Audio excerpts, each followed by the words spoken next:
horror film crew from Portland, Maine on its mission to explore the paranormal, the not so normal, the odd and the extraordinary.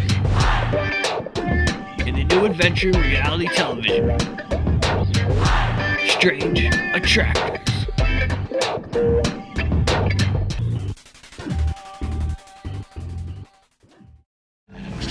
Granted.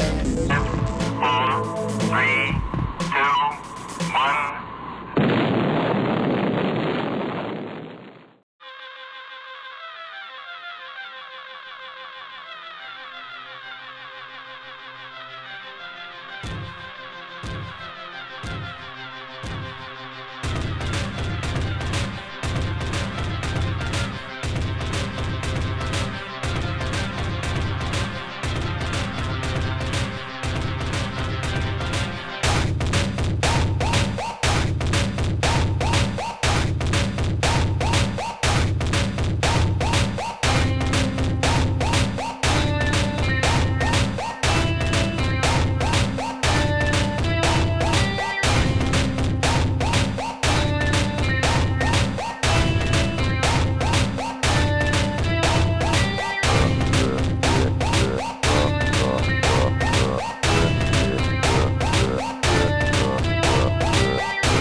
We begin with a man named Tim Dunn.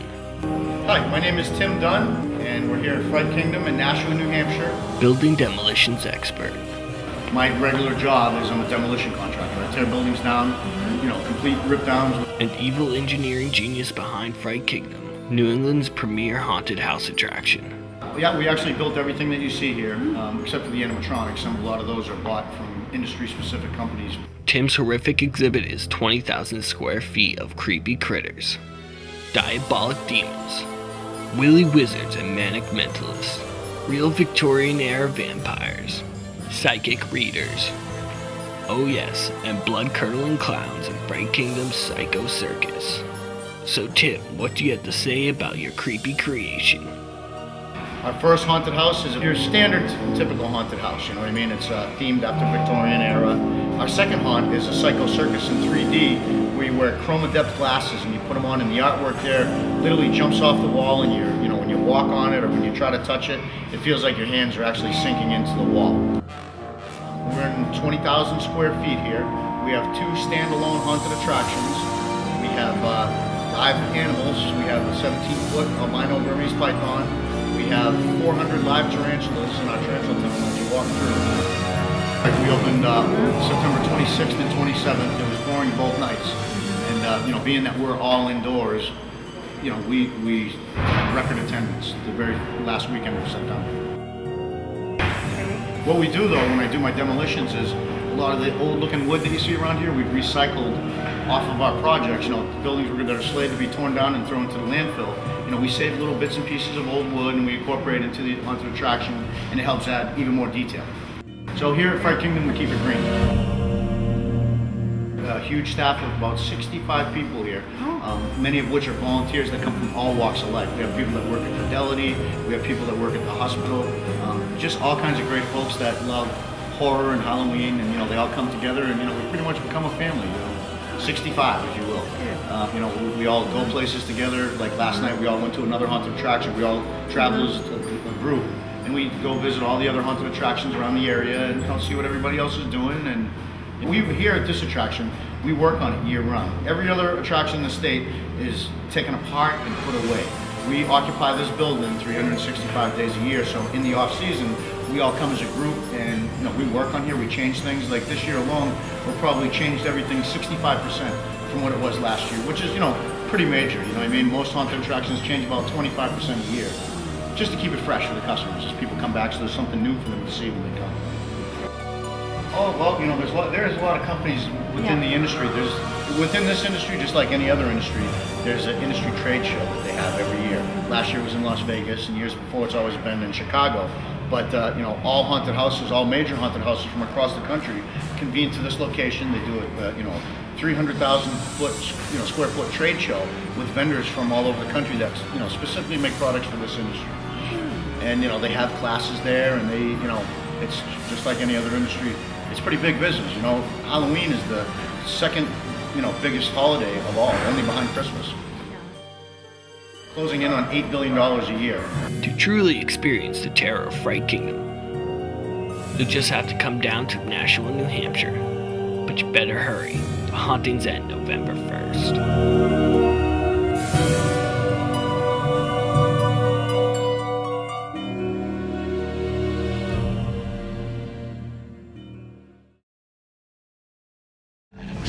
Granted. 4, 3, 2, 1. From Fright Kingdom in New Hampshire, we venture to Salem, Massachusetts, where we catch up with our wayfaring magicians, Daniel Greenwolf. Watch this. Don't blink. Don't blink. Don't blink. The camera won't blink. That's good. Did you blink? See, if you blink, you miss it. Shawn Phoenix. Magician, mind reader, escape artist, which you probably can't see. Ah, here we go. Escape artist. And Vlad. I'm a Gothic magician. I'm also a vampire. You heard it right. He's a real vampire. A real vampire, not a mythological vampire, not a figment of people's imagination. This team of prestigitators perform all over New England and around the world with their feats of magic.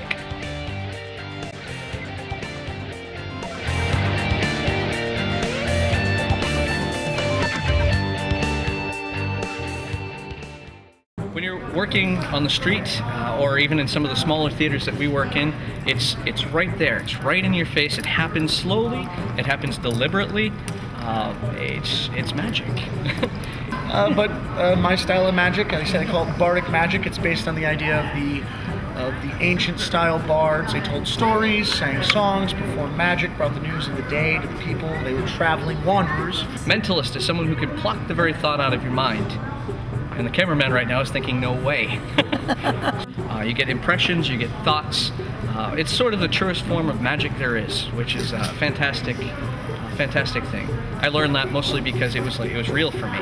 Created a style called Gothic magic, which being a special effects and makeup artist, I decided that I didn't. My roots were in horror and the classic films of Bela Lugosi, Boris Karloff, Vincent Price.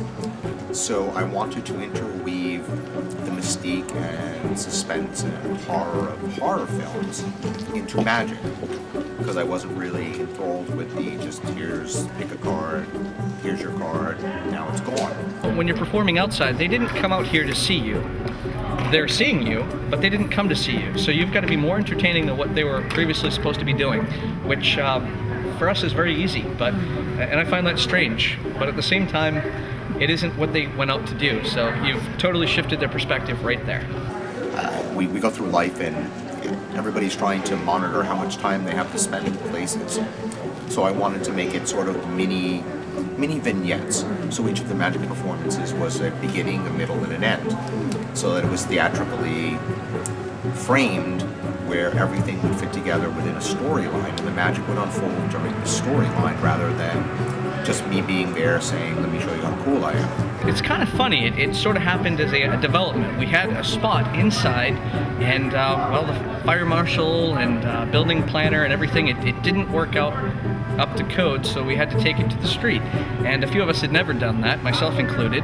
And it grabbed. I mean, it was a lot of fun. I mean, we've got crowds of 200-300 people cheering and counting down for the straitjacket escape, or Daniel to find cards, or the animal trap, which hopefully you'll get to see in just a little bit. Yeah. Fantastic, and just a lot of fun. So it gives you the warm fuzzies. I started in books, like a lot of magicians do, and I still read books to this day on magic and everything humanly possible. I started learning from other magicians. When I was about 12, I started attending the International Brotherhood of Magicians and the Society of American Magicians. And then later on, the Inner Circle of Bizarre Magic. Oh, like every kid. You get that magic set, you can't put it down, and I've been fortunate enough to meet some great people who've shared their time and energy with me, and I try to do the same. I saw a magician on TV years ago. They used to have The World's Greatest Magic on NBC, and it was always Thanksgiving night, and they had these specials. It was a 2-hour magic special, and there was this one magician on there named Jeff McBride, and everybody else was doing the hats and rabbits things, and doing very standard magic. And Jeff McBride came out, and he was doing this act with masks and just very different. His movement, it was very mythical. And then he did something very standard that you'd think, like card manipulations. But he was just pulling cards out of thin air. I mean, you just could not fathom where they were, and that just blew my mind. And I mean, I was 10 years old at the time, and so I saw that and I said, I have to do that. I want that to be part of my life. And on top of that, I'm a shameless whore. So when I was younger, even when I was before 10, I wanted to be an actor. And after that happened, I just wanted to be a magician, and that's all I wanted to be. I don't think anybody really knows from day one. It's sort of a learning experience. The same way with, people say you're born one sexuality or the other. You go through a transitional phase. So there's things that happen in your life, and you don't exactly know exactly why or where. So I would say probably there was a definitive point about, I would say about 25 years ago. And I started to check into what was happening and researched different things about mysticism, and I started to do a thing that was called Mystery School, which was with a famous magician named Jeff McBride, Eugene Berger, a gentleman named Max Maven, and Bob Neal. And that was to try and blend the pagan ceremonial magicians in with stage magicians and try and show them where the roots of magic came from. And that's when I started to really explore finding these other alternative forms of magic and delved into the mysticism and the actual real ceremonial sort of roots of accessing nighttime energy and a nocturnal life, and it made sense to me. I am the only performer I know who can do a straitjacket escape while handcuffed over the straitjacket. Hopefully you'll be able to see that later too, if my partner in crime has also remembered to bring the handcuffs, which I'm not too sure if he did. If he didn't, we're actually going to go for a speed record, which should be interesting to us. Now, what we're going to do is something that has been recreated since 1897, and it involves this piece of equipment. Yes. A coat. No, it's not quite a coat. Actually, it is. This is a hospital-issued official straitjacket. Yes, we are. Right. And it's warm. Yes, it's definitely on a cold night. I'm telling you, it's not. It doesn't count as animal abuse. He's a human. Okay, here we go. No, not much. Yeah. Animals we can't hurt. Humans go to town. Here we go. What's going to happen is I'm going to describe to you everything that's happening here and why it was done. Sorry about that. Yeah. We're going to strap you in here. The buckles go through the loops just like so. All right, you're quite welcome. Now, right now, this seems like only a minor inconvenience. Yes. Because all it is just kind of putting on a very tight shirt. But as we get lower, it starts to constrict the lungs, the diaphragm. Breathing becomes difficult. Thank you. You're welcome. And most times when these straitjackets were made, they were made to form around the person they were going to hold. So this would be held very, very tightly. Now, right now, people are looking at this and going, man, that only seems uncomfortable. How could this be considered inhumane? Cruel and unusual. Well, it's time to bring out the first cruel and unusual part. There it is. Right there. All right. The strap that keeps me honest. This is actually called the holding strap. Yes. This is the strap that keeps it from getting over the head of the patient. Now, because this is, of course, my friend and co-worker, nay, I say my brother indeed, I would never, ever hurt him. So I'm going to do this very gently. Here we go. You ready? And there we go. Just like that. There we are. Good. Feel good? Oh, no. We can get another notch out of that. There we go. Perfect. Because here's the other inhumane part of this. As you can see, he's got these little mittens right here that keep him from grabbing anything. When he crosses his arms in front of his chest, we create a vacuum. The strap in, that's right, we do indeed. Now folks, what's going to happen is that Shawn is going to attempt to escape from this straitjacket. Now, Harry Houdini was the one who actually first made the straitjacket escape popular, I believe in 1897. Yes, sir. And he performed it up until his death in 1926. Yes. And Houdini's best time, in fact, it is said to be one of the best times in the world, if not the best time, is 1 minute and 30 seconds. What's going to happen is that Shawn will not be escaping from this straitjacket in 1 minute and 30 seconds. 10 minutes and 13. Not even close. He is going to have 1 minute to escape. 60 seconds. Well, then it's going to be funny for us, isn't it? All right. Ready, set, go. Here we go. You can even take a look at the clock here. Now, it's kind of hard for us to understand exactly what's going on right here. Imagine being locked in a box that was see-through glass and you could see to the outside, even though you couldn't move your arms or anything like that. 15 seconds. Now, the first thing he's got to do is he has to get his arms over his head. Many people believe that you can only do this by popping a shoulder out of socket. However, oh, look, Miss Phoenix, it's a boy. Look at that, huh? All right. And he's pulling right through 30 seconds. Now, folks, you better make yourself feel more comfortable there. There you go. Now, it's hard for you to understand because, I mean, right now he's working against so many things. Oh, you've got 45 seconds. He's got to get it off over his head for this to work, folks. We've only got 10 seconds. Everyone start counting. 10, 9, 8, 7, 6, 5, 4, 3, 2, 1.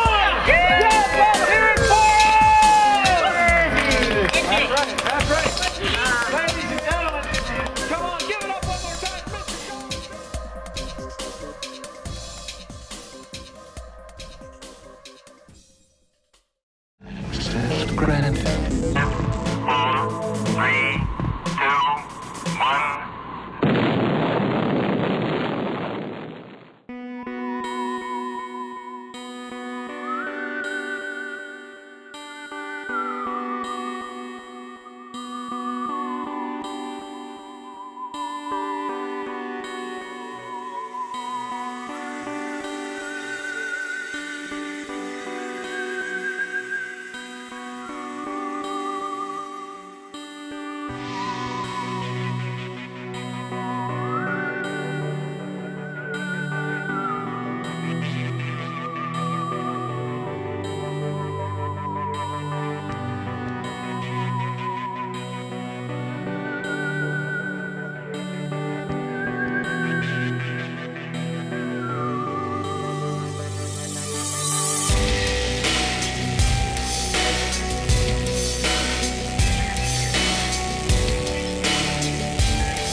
Ghost Quest with the idea of not only proving ghosts exist, but to help spirits and people as well.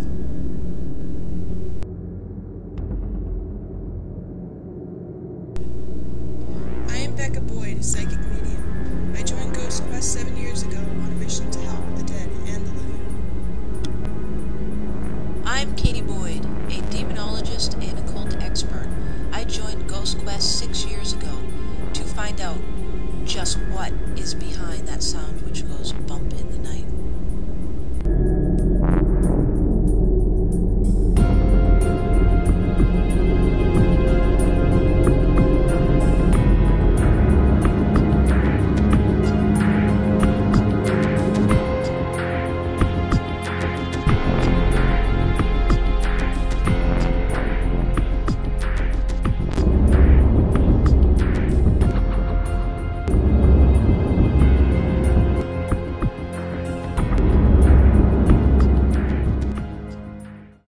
Psychic medium Raven Duclos and Becca Boyd, with demonologist Katie Boyd. We first met them, you guessed it, at Fright Kingdom.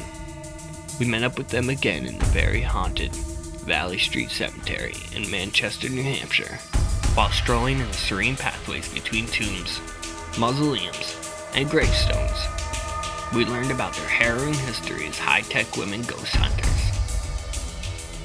We started it back in 2001, just on a lark, looking for spirits, seeing what we could find. And from there it's really grown over the past almost 8 years, into a real, scientifically and spiritually based paranormal group. We're in the Valley Street Cemetery in Manchester, New Hampshire. It's where we conduct a lot of our tours, and it's one of our favorite haunts. We're actually standing in front of the chapel here, where legend says a monk hung himself, but it's never been historically found. It could just be city legend. We have the Smith Mausoleum, of course, where the prostitute was killed in the 1970s. And that's always a really good place to go. But also here's the city morgue that was built in 1888. We've got 2 mass graves of cholera victims that were buried during the night. So there's a lot of history here. Valley Street Cemetery was originally built in the 1900s, and it's grown to be a full city block. So it's a really, really big cemetery with a lot of history. Yeah, from the police report, it said her throat was slit and that she then proceeded to fall down here. But other people believe she was thrown. Some believe she jumped. Yeah, some believe she jumped. But we're going by the police reports. So her throat was slit and then she was tossed off the edge here. Now a lot of people when they come here, especially at night when we're doing the tours, feel like they're being pushed. They get that sensation. Raven's been yelled at, Or scratching inside. Scraping, people have felt yeah. banging on the doors. Yeah, that's what I had heard, that someone had been up on the roof and they could hear knocking coming from underneath them and yelling by a male. So that's the male spirit that's here that's not all that nice. I forget the name of the male that's in here, but he's either a governor or a mayor, and I believe it's him. And he has been spotted.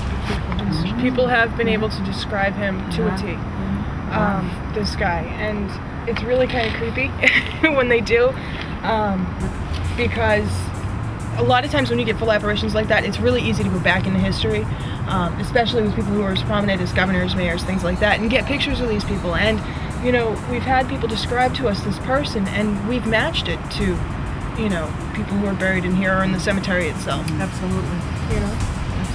But it's a wicked awesome place, and like we were saying before, Valley Street has never let us down with evidence. Never. Electronic voice phenomena, that's when you take an audio recording and you can actually hear a spirit's voice on it, or an intelligent energy's voice on it. We've gotten pictures, orbs, which are kind of, what do you call it, debated about, we've gotten, what else, apparitions, mists, let me see, physical encounters. Exactly. It's all on our website, www.ghostquest.org, and we've had fans of ours, we let them submit pictures, so we've had fans of ours give us pictures from here and other places that they've been, and they've gotten some pretty cool evidence on their own. The other thing is too is, you know, when we do the tours or when we do the investigations here, we let the person use our equipment. So they're using our K2 meter, which is a glorified EMF detector. EMF being electromagnetic field, and spirits emit that supposedly when they're around. K2s are just much more sensitive and can actually be used to communicate with the spirit. And it can also detect whether an electromagnetic field is actually an electromagnetic field, because if you have the EMF and the K2 going at the same time and it's not an EMF field, the K2 will respond to the EMF. We were so inspired by their incredible exploits, we decided to invite them to Maine to conduct explorations and investigations into unearthly phenomenons. Join us next time as we uncover and explain more strange attractors. If you know of anything strange and weird in your area, please email us at strangerealities@aol.com.